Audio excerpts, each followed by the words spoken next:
انا بس قلت لست الحبايب انا نفسي اكل بط ومحشي وبس، وما كدبتش خبر. اتصلت بالفلاحه كده وحجزت لي بطايه، وبصيت لقيتها في الموسم بقى كده داخله عليا ببطايه وحمام.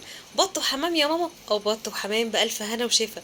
وانا بقى كمان ما كدبتش خبر وخدت الحمام وعلى الفريزر وشيلته وقلت كفايه علينا البطايه. قال العيال تجي لهم صدمه وبعد كده ما نعرفش نلمهم ونعمل بقى كده الحمام في وقت تاني، والنهارده بقى كده نعمل البطايه ومعاها احلى محشي مشكل. جبت كده البطايه بتاعتي، البطايه دي بقى بط فلاحي كده من الفلاحين. وابتديت بقى، طبعا هي جايه متنضفه كده جاهزه. كل اللي انا بعمله بقى كده، هي كانت ما شاء الله صغننه يعني مش بطايه كبيره، يعني ما كانتش عجوزه ولا حاجه، فعشان كده ما كانش فيها سفة او شعر كتير. كل اللي انا عملته شطفته وشلت منها اي زوايد، وبعد كده بقى ببتدي اعمل لها كده خلطه بسيطه بتطلع منها اي ريحه زفاره. معلقتين من الدقيق ومعلقه ملح كبيره ومعلقه كده من الجنزبيل. ما تقوليش لعدوك بقى عليه، بيشيل احلى زفاره، بيخلي البط معاكي او اي حاجه فيها زفاره بتبقى ما فيهاش زفاره تماما. عصرت عليهم كده ليمونيه، وابتديت بقى اعمل كده مساج للبطايه بتاعتي، وهنزل عليها بقى ميه واسيبها كده منقوعه في الخليط دوت حوالي ساعتين 3 كده، بتطلع اي زفاره في البطه وبتبقى جميله وما فيهاش ريحه اي زفاره. جبت بقى الحله الجميله بتاعت ماما ديت، هي مدياني كده للبط والحاجات الكبيره ديت.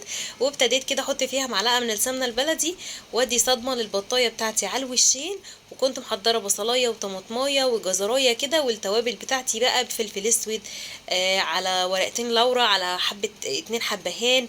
وابتديت كده انزل اي منكهات بقى انت بتحبيها، طبعا مش شرط اللي انا حطيته، اي منكهات انت تحبيها حطيها على البط بتاعك.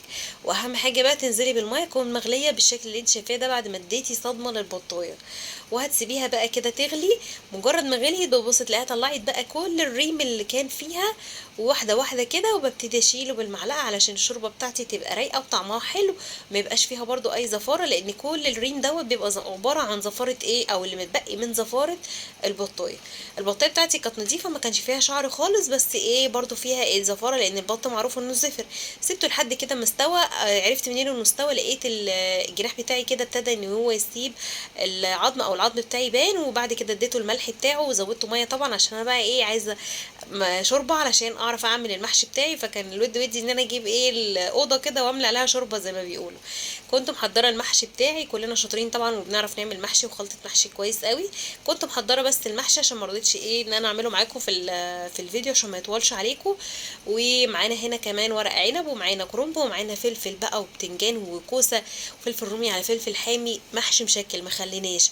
ما كانش فاضل غير الطماطم والبصل هم اللي محشناهمش. ويلا بينا بقى كده ناخد من شوربة البط بتاعنا، واحط كده عليها معلقتين من الصلصة عشان اسقي بيها الكرنب. اما بقى ورق العنب برضو نفس الشوربة، بس بحط لها عصرة ليمونة وبسقي بيها ورق العنب بتاعي، بيديله مزازة وبيديله طعم حلو قوي.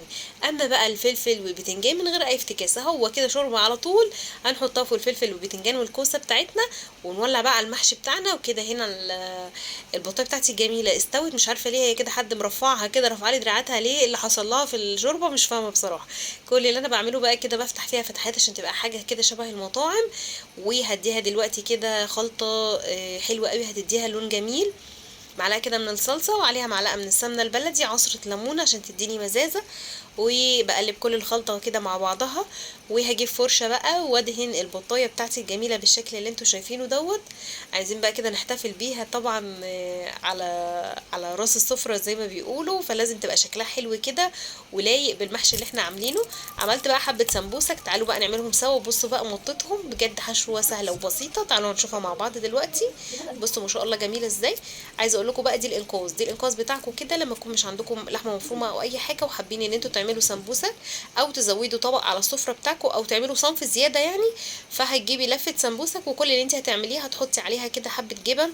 انا هنا كنت مستخدمه عبور لاند بطعم البسطرمه، وكمان حبه جبن كده كانوا عندي في الفريزر، موتزاريلا على رومي. وجبت كمان فلفل رومي متقطع صغير او فلفل الوان، وعليهم زيتون برضو متقطع صغير. وكل الكلام ده كله مع بعضه رشيت بس عليهم رشه زعتر بتدي ريحه حلوه قوي للجبن. واقلب كل الكلام ده مع بعضه بالشكل اللي انتوا شايفينه ده، وبقى معايا اسهل واسرع حشوه تقدري تعملي بيها السمبوسك بتاعتك. وفعلا طعمها حلو قوي وبتقضي الغرض كده اوام اوام، لو انت حابه يعني تعملي صنف زياده معاكي في عزومه او اي سفره انت حابه تعمليها. بصوا بقى الطريقه بتاعتنا، ببتدي اعمل السمبوسه كده زي القرطاس وبلف بالشكل اللي انتوا شايفينه دوت.